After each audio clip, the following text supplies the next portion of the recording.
Gesani koro wakelo ni siganda ma kende mabende wamenyo weche mag oula. Koth mabedo chwe medo kelo midhiero ne jodak alwora ma pi oula jochokore kendo ketho mwandu. Higa ka higa jodak moko e kaunti ma Kisumu jadar kendo weyo miechegi kaluwore koda pek mar oula.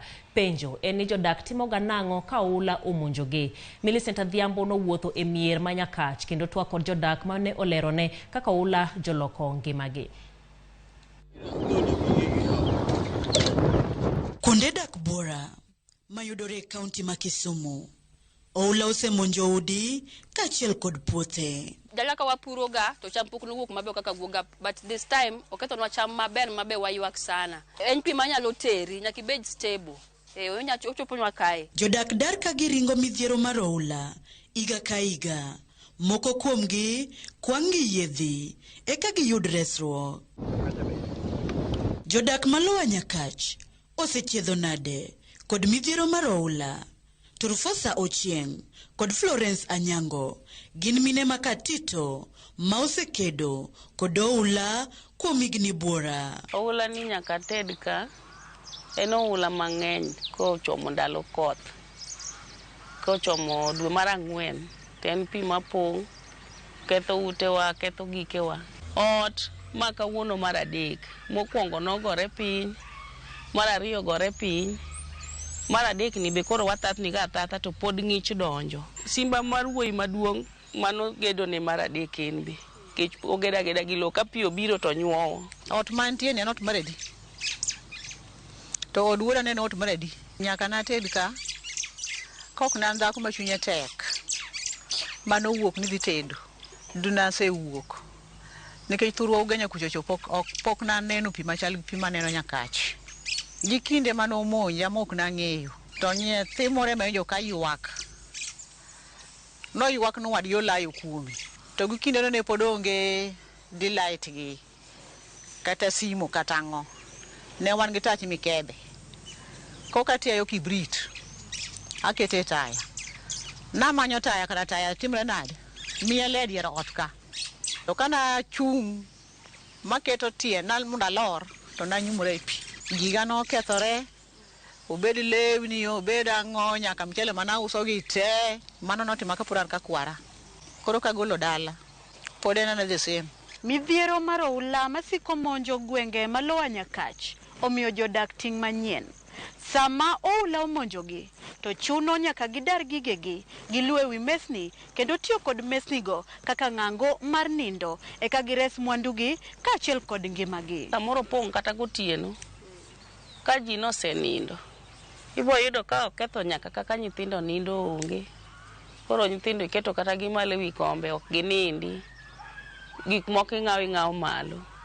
Koro kaka chandruok dhi ka dhi nabedo gi paro mondo abed gi mesni moko mani malo kech ka koro wasedak ok wanyal dar. Sama koth biro aonge chunya kech ok ang'e na bro bedo nade. Gima konya joda ne loko hando tel katito ko ne gi mesni madongo dongo koro mesa go kane wawe ohala ka ohala no podho to mesni gan kode ot koro kirit nu ka ngopong isepenga chuth ipenga gik manyalo kethore. Oula bende okong'wono ne jamni, cham, mwandu mag ohala kod kata ute minyaga manie mier. Macho mar Ang'wen ma koro nchwa gero koa piny. Igero choto kichiewo gokinyi ka pi opong' to yudo kosenyumore kumidwa dhi e be onge. Kiwuotho e chiro ka iboyudo ka ji ogondiri madongo dongo nikech pigno odonjo moketh gi duka. Asego oula matinda ol nachano wang'e ka Nyasaye omiya ngima ma ochopo kura ka kuro chopo to wang'e ni aninde oda moko atima ng'owa ok adhi go kura. E wi lal ma oula medo kelo ne jodak maloa Nyakach, oula bende pogo anyuola masiko ringo kuonde ka kuonde ka gimanyo resruok. Osehinyowa momiyo kata nyithindo ok dwa dak e dala. Apani kuneno simli ka tuneno ka pi onyuogi to lor dhoudi. Tiende ni koro ng'ato ok nyal gombo bedo kanyo, ogombo ni obed kata kapango. Gin e boma ko rumo makoro koto makoro piny koto ni koka gitime nade giduogo koro mano maisha matek. Turfosa jiwo mon wetene majaweyo joutegi e kinde ma oula omonjo ji. Ok inyal wacho ne jaodi gik moko te dhako inyuomo gi miriambo. Koro mine owewe chwo gi ne wach pi. Gidaga solution e mingi.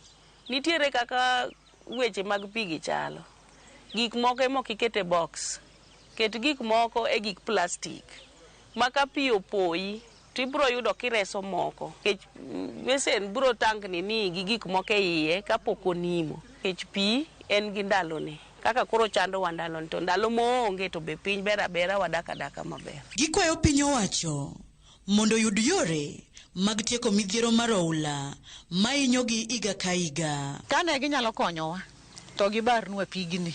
Ginyalo gole wang' kalabat kanyo, kalabat maduong' no, to gimanye kama ginyalo tere. Oseinyo wandalo mang'eny. Koro kata ka ng'ato mi kony no gedoni to kiny pi pod biro ketho. Afadhali omini piyo mondo piyo kadhi to donj kama pi nyalo donje, to uyud kaka umbe unyalo loso gikeu.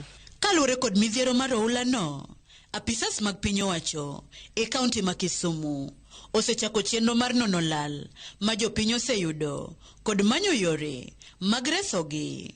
Chenro makamano bende yango ni e thuolo mar jumbe 2 kende ji ma ok tin ni 12,500 pi osedaro e kaunti ma Kisumu. Kinde duto ipako koth ni wuon chiemo. Kata kamano, midhiero mar oula mikelo kod koth mosebedo kaburore pacho ka to siko kelo lal ma wiyo yugno ne jodak malworani.